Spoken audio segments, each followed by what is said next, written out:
morning, everyone. This is Ken. Today, we'll focus on Latin America. While the adoption of electric vehicles, EVs, is advancing worldwide, there are still significant differences across regions in Latin America. For instance, countries like Brazil and Chile are steadily embracing EVs, whereas adoption in nations like Argentina and Peru remains minimal. Why is there such a disparity? And is there a chance for EVs to gain widespread adoption across Latin America in the future? Today, we'll dive deep into this topic. By the end, I'll also share some concrete solutions on how the lagging countries can catch up, so be sure to stay with me until the end. First, let's look at the global state of EV adoption and where Latin America stands in comparison. If you've been following my YouTube channel, you know that EV adoption is progressing rapidly worldwide. In Europe, countries like Norway and Germany are leading the way.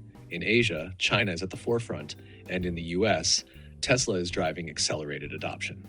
So, what about Latin America? Here, the situation varies significantly by country. For example, countries like Brazil, Mexico, and Chile are seeing growth in EV adoption, while in nations like Argentina and Peru, EV penetration remains extremely low.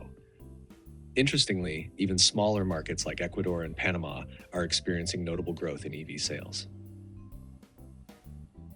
Why is there such a gap? To understand these differences, we need to examine the policies, infrastructure, and economic conditions of each country. Let's start by looking at the countries in Latin America where EV adoption is advancing: Brazil, Chile, and Mexico. In Brazil, for instance, the government actively provides incentives for EV adoption, such as reducing import taxes and offering subsidies for charging infrastructure. Brazil's large automotive market naturally creates an environment conducive to EV expansion.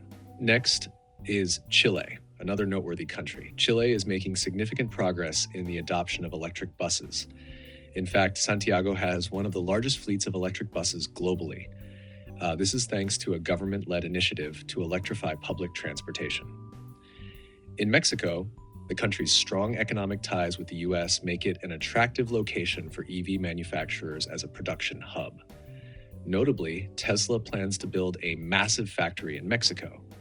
While its impact remains to be seen, the entry of Chinese manufacturers and other players could further accelerate market growth. What these countries have in common is robust government support for EV adoption and significant investments in infrastructure. As charging stations increase, more people are likely to choose EVs. These leading countries are setting the pace for Latin America as a whole, but there are still countries lagging behind. Let's take a look at the current state and challenges of these nations. Now, let's shift our focus to the countries where EV adoption is lagging. Representative examples include Argentina, Peru, and El Salvador. Each of these countries faces unique challenges. Starting with Argentina, the biggest obstacle is economic instability. High inflation rates make even basic necessities difficult to afford. In such conditions, purchasing a relatively expensive EV is nearly impossible. On top of that, government subsidies or tax incentives are almost non-existent, and the lack of charging infrastructure makes EV ownership impractical. Next is Peru, which also faces significant challenges. While Peru has strong economic ties with China, facilitating the entry of Chinese-made EVs, adoption remains low. The main reasons are inadequate policies and a lack of infrastructure. Particularly in rural areas, there are almost no charging stations, limiting the EV market to urban centers. Then there's El Salvador, where the small market size is the primary issue. Limited potential sales make it unattractive for manufacturers. Furthermore, with little to no government support, it's challenging for consumers to afford EVs on their own. The common factors across these countries are insufficient policies and inadequate infrastructure. Another critical issue is consumer perception. Many people are not aware that EVs offer economic benefits in addition to being environmentally friendly. But this is not the end of the story. In the next section, we'll look at countries overcoming these challenges and showing signs of growth. Now, let's examine the countries that are starting to show growth despite facing challenges. Key examples are Ecuador and Panama. These two countries, though relatively small markets, are steadily increasing EV sales.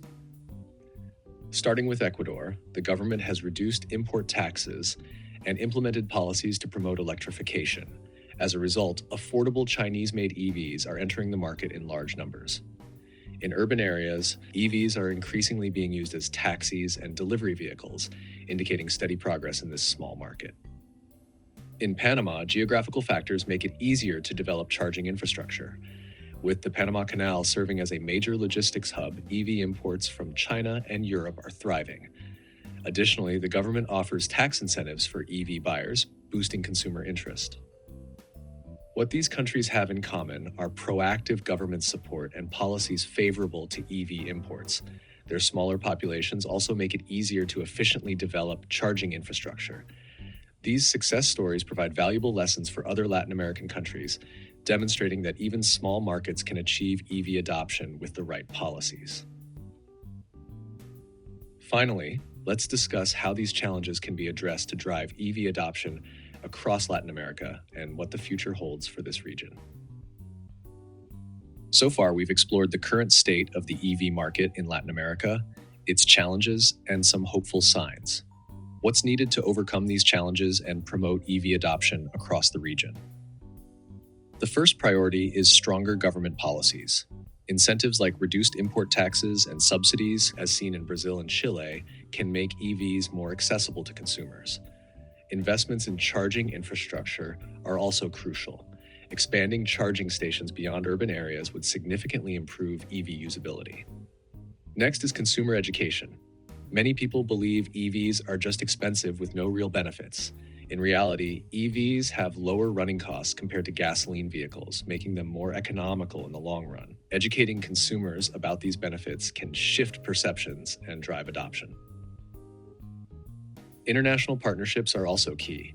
Collaborating with countries like China, which produces affordable and high-quality EVs, can boost imports.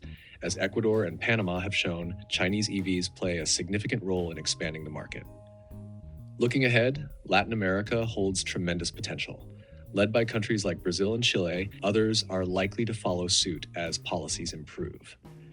Urbanization is expected to drive demand for electric buses and commercial vehicles, further accelerating EV adoption.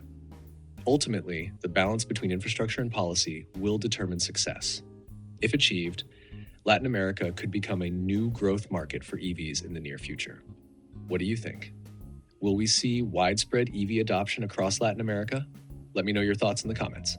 Today, we've explored the state of EV adoption in Latin America, its challenges, and its potential. How was it? Understanding the gap between leading and lagging countries, as well as learning from successful cases, provides valuable insights. Researching this topic has been eye-opening for me, as there isn't much information available about Latin America. As infrastructure and policies improve, the region has the potential to become a key EV market, benefiting both the environment and the economy. I'd love to hear your thoughts. Share your opinions in the comments. What do you think is necessary for EV adoption to progress? Which country do you think will grow next? These discussions can even provide valuable insights for investments, such as considering whether Tesla or Chinese manufacturers will expand into specific countries. If you found this video interesting or helpful, please give it a like and subscribe to my channel. That wraps up today's content. On this channel, I share information about Tesla. If you're interested in Tesla, please subscribe. I post daily, so you'll be able to stay informed about Tesla in just 10 minutes a day. If you found today's video helpful, don't forget to give it a like as well. Thank you for watching until the end. Let's enjoy life with Tesla.